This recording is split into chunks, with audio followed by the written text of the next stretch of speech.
লেপা শাক বসাই দিলাম এপাশে, আর ওই পাশে বেগুনটা বানাবো। রসুন দিয়ে দিয়েছি। লেপা শাকে জল দিয়ে দিয়েছি, আর ওই পাশে আমি ভাজাটা বসাই দিই। এ পাশে লেপা শাকটা হবে দুই পাশে সিমের ভাজা, সিম আলু ভাজা। কোন মিস্টার?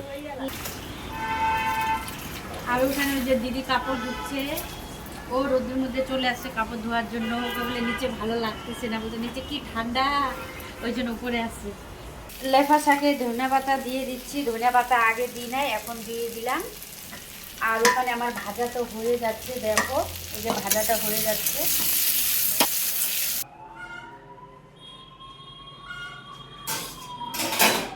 আমার ভাজা হয়ে গেছে, দেখো কি সুন্দর ভাজাটা হয়েছে।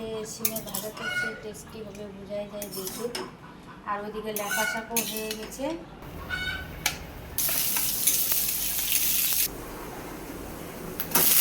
এখন আমি সবজিগুলো দিয়ে দিলাম। এখন আমি এটা ভালো করে কষে নিই।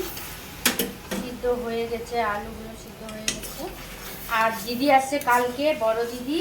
দিদি বাড়ি থেকে আসে আর কি নিয়ে আসছে, কাপরাঙ্গা নিয়ে আসছে। আমাকে বলছে নিয়ে যা, আমি নিয়ে আসলাম। দেখো তোমরা, অনেকগুলা দিয়েছে। এগুলো কাপরাঙ্গা আবার অনেক ভালো, টক করে না, এগুলো মিষ্টি মিষ্টি করে। কষা হয়ে গেছে, এখন জল দিয়ে দিলাম। আমার এখান থেকে শেষ। আর আমি কাপরাঙ্গা খাচ্ছি, দেখো কাটে নিয়েছি অনেক মিষ্টি করে, আমাকে খুব ভালো লাগে খেতে। Bye guys.